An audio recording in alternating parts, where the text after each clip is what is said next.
DH Football Club. Le décrassage. Salut à tous, très heureux de vous retrouver dans le DH Football Club pour un nouvel épisode du décrassage sans Maxime Jacques et sans Christophe Franken, que je remercie pour leur brillant intérim casting du jour. Bonjour. Il découvre la théorie du ketchup à l'équatorienne, c'est François Garin. Salut François. Salut Jonathan. Il n'est pas Thomas Henry parce que lui ne voit jamais rouge, c'est Vincent Bloire. Salut Vincent. Bonjour à tous. Et la Moldavie n'a plus de secret pour Yves Teildemann. Salut Yves. Salut Jonathan. Et vous le savez, dans le décrassage, l'important, c'est les 3 points. L'important, c'est les 3 points. Moins exotique que la Moldavie, on parle du côté d'Ender, Yves, et on va se poser cette question. Est-ce la saison de César Huerta qui a été décisive pour sa première apparition en championnat cette saison ? Tout le monde Anderlecht l'espère en tout cas, et je dois dire que au début de cette saison, il était un petit peu oublié quand même. On ne savait plus qu'il avait été transféré au mois de janvier passé, qu'il avait marqué dans son premier match, souvenez-vous, à Courtrai. Et puis ensuite il a fait quelques bons matchs, mais que son bilan global était quand même plutôt négatif, quoi. En finale de coupe, c'est vrai qu'il avait une demi-occasion, je crois. Son tir était trop faible, mais en play-off, il n'avait pas été très brillant. On le sentait un petit peu cramé en fin de saison. Et le fait que Nilson Angulo ait débuté la saison comme très fort, avait un petit peu fait oublier Angulo, qui arrivait plus tard aux entraînements, vu qu'il avait joué la Gold Cup avec les États-Unis. Et c'est vrai qu'il n'a pas fait que la jouer avec le Mexique, il l'a gagné aussi. Il l'a gagné, mais il n'a pas joué, il n'a jamais été titulaire. Et donc il est revenu assez frais, et c'est ce qu'on a vu d'abord contre le Sheriff Tiraspol à domicile, où il avait fait une très bonne montée, et surtout hier où quand même il a fait basculer le match en inscrivant le but et en donnant le pré-assist pour le 0-2. Il vous a plu, messieurs, Huerta, sur ce qu'il a montré contre Dender ? Oui, il m'a plu. Je pense qu'il y a une place à prendre. Ça dépendra peut-être aussi s'il y a d'autres départs. Je pense à Torgan Hazard ou pas. En plus, je pense qu'il est capable de jouer dans l'axe aussi. Je ne sais pas ce que Yves en pense. Mais... Ouais, je crois qu'il est plus fort sur le flanc. Mais c'est vrai qu'il peut se débrouiller là-bas aussi. Ouais. Donc, je pense que ça peut être sa saison. Après, on sait que le temps d'adaptation est toujours un peu plus long, peut-être pour des joueurs sud-américains. Donc, ce temps-là est peut-être passé. Et donc, il a pour moi une place à prendre. Oui. François ? Ouais, je pense qu'on s'était beaucoup emballé à son arrivée. Tu t'avais parlé de son match contre Courtrai où il marque dès son premier match. Je pense même que sur sa première touche de balle, il fait un coup du foulard. Et ça. Après, voilà, à juste titre, imaginez quelqu'un qui débarque du Mexique et qui joue son premier match en Belgique à Courtrai en marquant. Ouais, mais bon, voilà, on s'était quand même fort emballé. Maintenant, je pense que, comme tu l'as dit, il y a eu les 6 mois d'adaptation.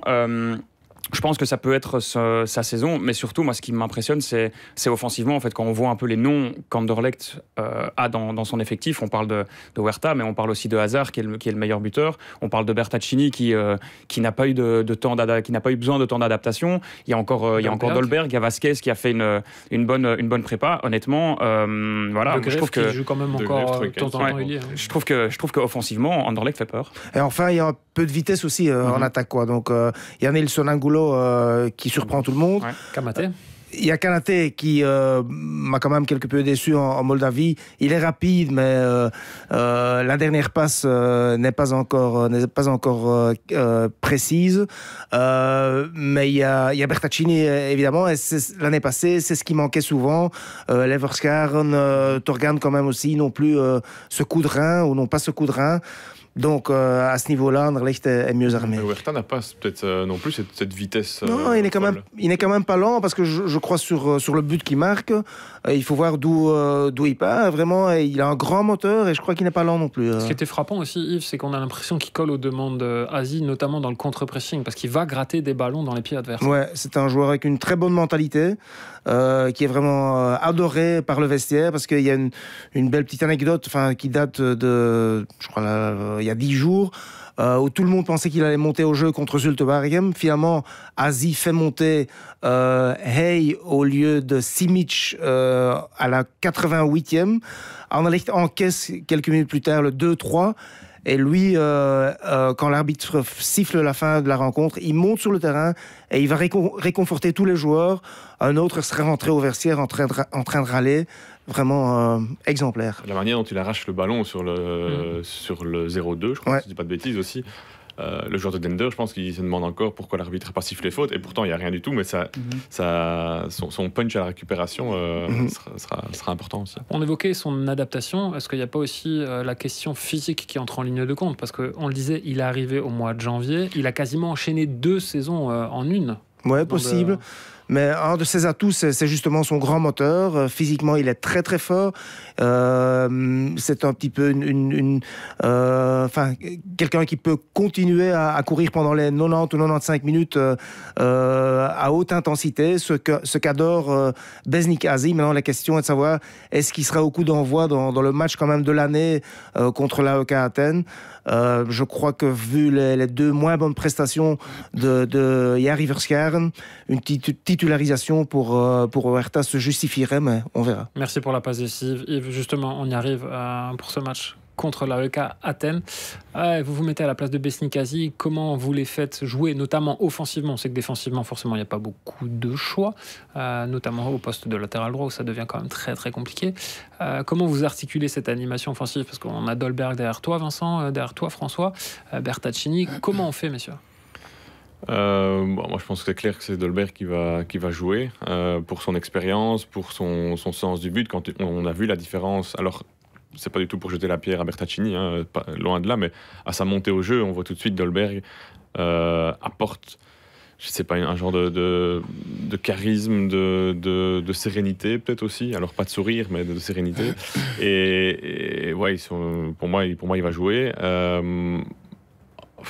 Angulo, est-ce que Hazard sera enchaîné ou pas? Donc tout ça, Yves, si Torgan a joué dimanche, est-ce qu'il va être capable de jouer le jeudi? Ouais, avec un clin d'œil, il a dit qu'il serait prêt. Donc je crois des rendez-vous pareils, il ne veut pas les rater. Donc je crois que d'office, Hazard va jouer.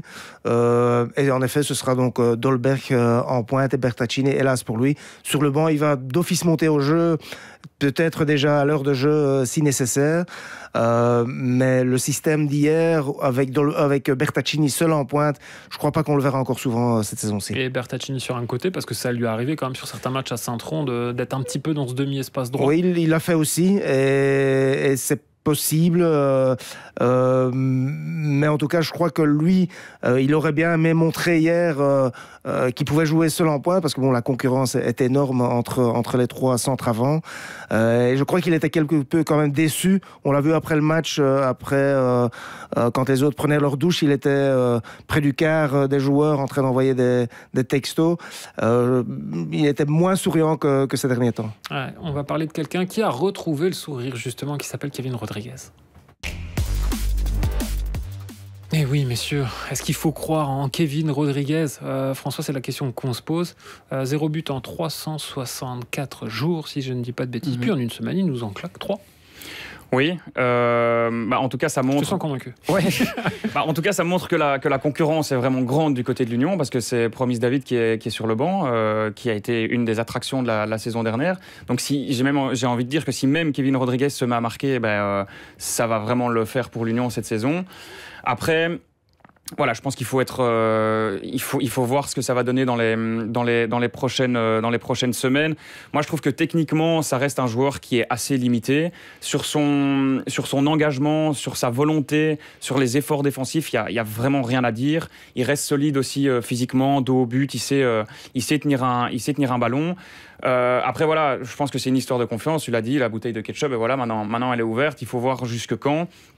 Et surtout, on parle de confiance. Comment est-ce qu'il va réagir quand il va se retrouver sur le banc? Parce que ça va arriver, le duo Raoul-David va être aligné rapidement et bientôt. Et là, il faudra voir quand Rodriguez va recevoir peut-être 15-20 minutes, comme c'était le cas les saisons dernières. Est-ce qu'il va réussir à continuer ici de bonnes performances? Parce qu'ici, depuis le début de la saison, il est quasiment tout le temps titulaire. Il a la confiance du coach. Il faudra voir quand il n'aura... On va pas dire quand il aura quand il aura moins la confiance du coach, comment est-ce qu'il va réagir sur le terrain. Vincent, la roue tourne va définitivement tourner pour notre ami Rodriguez. Moi, je pense que ça reste quand même un attaquant complet, un joueur de complément. Clairement, le duo, ça sera Promis Raoul. Après, tous les entraîneurs du monde vous diront que ils préfèrent avoir des joueurs qui compliquent les choix.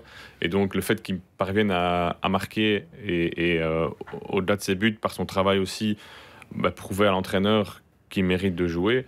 ça peut être que bénéfique pour l'Union, surtout que la saison sera chargée. Donc. Ouais, parce que si je me demande comment est-ce que Promis réagit au fait que pour le moment c'est l'autre qui joue, parce que le fait que Promis ait prolongé son contrat, c'était quand même quasiment une des infos de ce mercato. Ouais.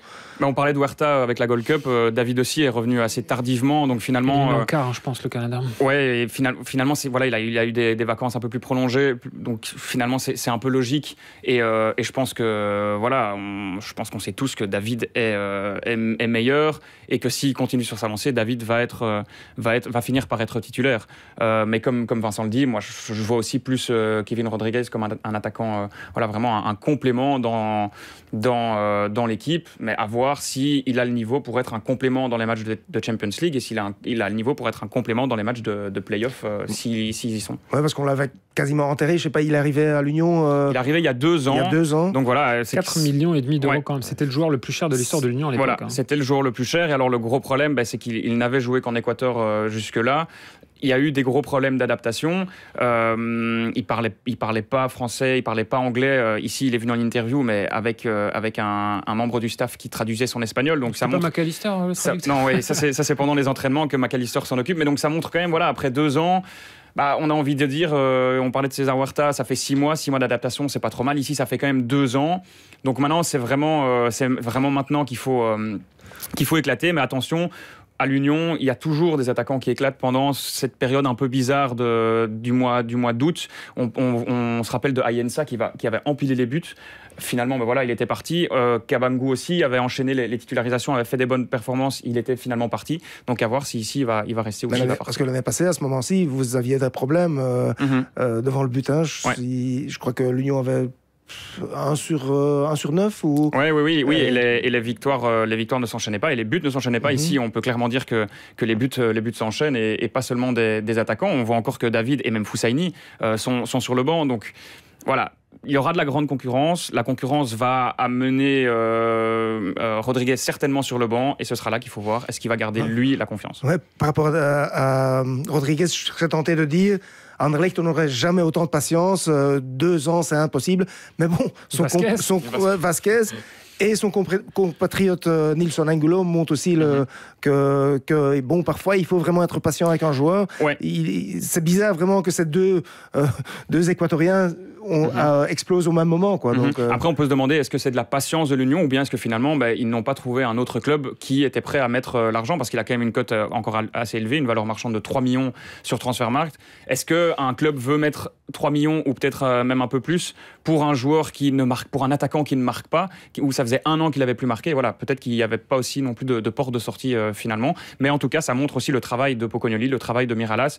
Pocognoli l'a montré la saison dernière, avec des joueurs comme ça, il sait prendre son temps, il sait les forger aussi d'un point de vue mental. Il est très fort pour ça, Pocognoli. Et ici, il en récolte les fruits. Et puis Rodriguez, c'est aussi qu'il y a une Coupe du Monde qui arrive, pour laquelle l'Équateur est qualifié. Il faudra quand même se les farcir, parce qu'il n'y a pas que lui. Il y a quelques autres beaux noms. Pacho, qu'on connaît très bien en Belgique. C'est quand même très très costaud. Voilà, on a parlé de l'Union qui a battu le Standard. On arrive maintenant chez les Rouges. Il est enfin prêt, ce Standard, Vincent, parce que c'était quand même la théorie de Mircea Aretnik, qui a quand même du coup quelque chose en lui de Luis Enrique. Il sert du début de saison pour la préparation, c'est assez original. Dire qu'ils sont prêts quand ils sortent d'une défaite 3-0, ça serait un peu inquiétant. Donc je dirais non, ils ne sont pas encore prêts, surtout que là il y a quand même quelques absences qui commencent à se compiler, que ce soit au niveau des blessures, Ayensa notamment, Abid, qui revient tout doucement. Bates, on n'en parle même plus. Il y aura la suspension de Thomas Henry. On peut débattre de ces cartes jaunes ou pas justifiées à l'Union, mais ça c'est autre chose.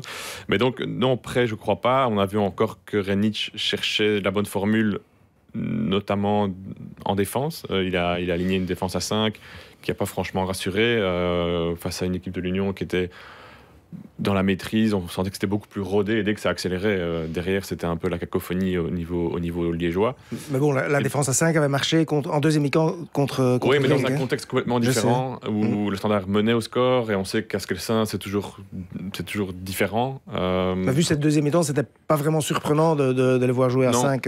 Surtout face à l'une des rares équipes qui a un duo d'attaquants. Oui, surprenant non, mais voilà, moi je trouvais que ça restait quand même compliqué, d'autant que dans l'entrejeu, peut-être que les vagues revenaient un peu plus vite, parce que dans l'entrejeu, on a quand même un Nielsen qui a besoin de rythme, il a Maritra aussi qui est un nouveau joueur, un Saïd qui ne défend pas toujours beaucoup sur un côté, donc... Tu peux enlever le beaucoup de ta phrase. Il n'y a pas, je veux dire, il n'y a pas forcément on vise la défense quand on encaisse 3 buts, mais c'est plus collectif que ça, je pense. Et offensivement, il va falloir aussi trouver une meilleure alchimie, je pense, parce qu'on voit que Krenic cherche un peu son duo, ou en tout cas son animation offensive. Henry, il a essayé Ayensa, il a essayé Abid un petit peu en 10 ou un petit peu à droite, mais ça tout aussi. Donc, voilà. Mais ici, je pense que le calendrier qui arrive avec le cercle OHL et Malines, si je ne dis pas de bêtises dans cet ordre-là, je pense nous apportera quand même un éclairage important. François, tu les sens avancer d'un point de vue collectif ? Je sens en tout cas, comme tu disais, que défensivement c'est quand même pas très solide, et puis il y a pas d'attaquant ici pour contourner ce problème. Je pense que c'est déjà 5 buts encaissés en 4 matchs, donc pour moi c'est trop. Enfin, c'est trop, tout dépend quels sont les objectifs de cette équipe, mais je pense que ici Cercle de Bruges OHL, on verra clairement quels seront les objectifs du Standard. Si c'est un 6 sur 6, ça pourra partir sur une bonne dynamique. S'il y a autre chose que ce résultat-là, je pense qu'il faudra aussi remettre un peu l'église au milieu du village et se demander où le Standard va aller. Mais bon, on le sait et on en a déjà parlé énormément de fois ici, le Standard, ça monte, on se dit qu'ils sont partis, puis ensuite on se dit ok, c'est tout le contraire. Donc voilà, moi sur ce que j'ai vu contre l'Union, je me dis pas que cette équipe a le niveau pour aller dans le top 6, mais à voir si les choses se mettent bien en place. Ouais, moi je suis pas si inquiet que ça par rapport à ce match à l'Union. Je sais, 3-0, ça a l'air d'être sévère, mais ils n'ont pas non plus été ridicules.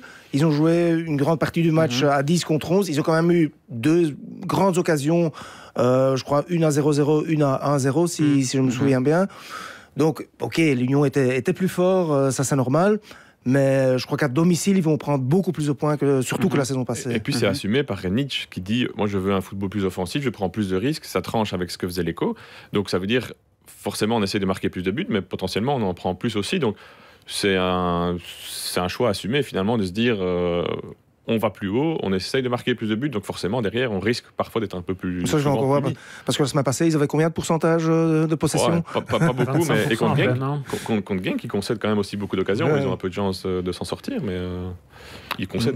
C'est vrai que là, mine de rien, l'enchaînement que tu décrivais les place quand même un petit peu sous la pression du résultat, parce que battre Genk c'est entre guillemets un exploit, perdre à l'Union il n'y a rien d'infamant face aux champions qui jouent en supériorité numérique pendant plus d'une heure, là quand même... Et moi je trouve ça mine de rien un peu bizarre dans le discours de Krenic, parce que quand il dit maintenant la prépa est terminée, ça veut dire il ajoute un peu de pression en disant maintenant c'est les matchs où il faut vraiment déjà prendre des points pour vraiment lancer notre saison et essayer de trouver les bons rodages. Donc moi je trouve, je suis pas sûr que ce soit une communication super vis-à-vis de son groupe. Ouais, la fête est finie, on suivra ça naturellement du côté du Standard dans les prochains épisodes du Décrassage. Prenez bien soin de vous, à très bientôt, salut. DH Football Club, le décrassage.